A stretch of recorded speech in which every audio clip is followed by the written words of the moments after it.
G'day guys, Josh here. Well, I'm going to give you guys a quick update on what's changed with the new patch. So as you may know, a new patch released 2 days ago. I'm a bit late on this, I know.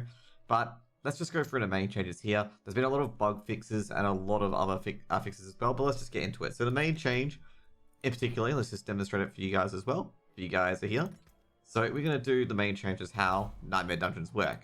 Now, Nightmare Dungeons now have a tab, and you can teleport directly to the Nightmare Dungeon, which makes it a lot less easier, and it also means that it's a lot easier to do to just get to the Nightmare Dungeon just like that, which is pretty awesome. Now, the other changes as well is that the Helltide Bosses themselves and the Helltides actually drop better loot, and yeah, that's pretty awesome. But the other thing as well, you know how I complained about in the review, if you guys see my review YouTube video, that there was not much incentive to do Nightmare Dungeons unless it's +3. Well, they've actually buffed all the end game Nightmare Dungeons once you've done them, but even though they've done that, the best strategy guide is still doing +3 dungeons basically as well, which is kind of annoying, but at least they buffed the EXP because a lot of people were quitting around the 80s mark because it became such a slog to leveling. So that's another change as well that has occurred. Now, there's been a lot of other little buffs here and there, but another one is that if you've got all those level 80 caches from the world bosses and stuff like that you couldn't open to hit level 80, they've removed that too.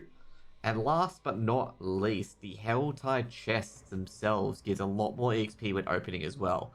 So not only have they made the endgame experience a lot easier to access, a lot easier to teleport to rather than riding around and hopefully you don't just get dismounted, it is basically they've given you a teleport to Nightmare Dungeon, they've given more EXP in Nightmare Dungeons, and they've also given you a bit more damage as well. All the classes have respective buffs here and there as well, which is pretty awesome.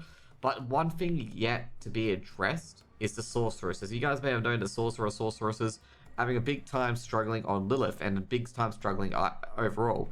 In fact, a Reddit user has made a post about on what the downsides of a Sorceress is. And I'm going to say, it was actually right on point with what I was thinking, is that it's got all these immunities, but it doesn't have a consistent defensive against anything whatsoever, because resistances are pretty useless, and Sorcerers are heavily reliant on resistances, as you may have known, as they've got a lot of intellect which builds into resistances.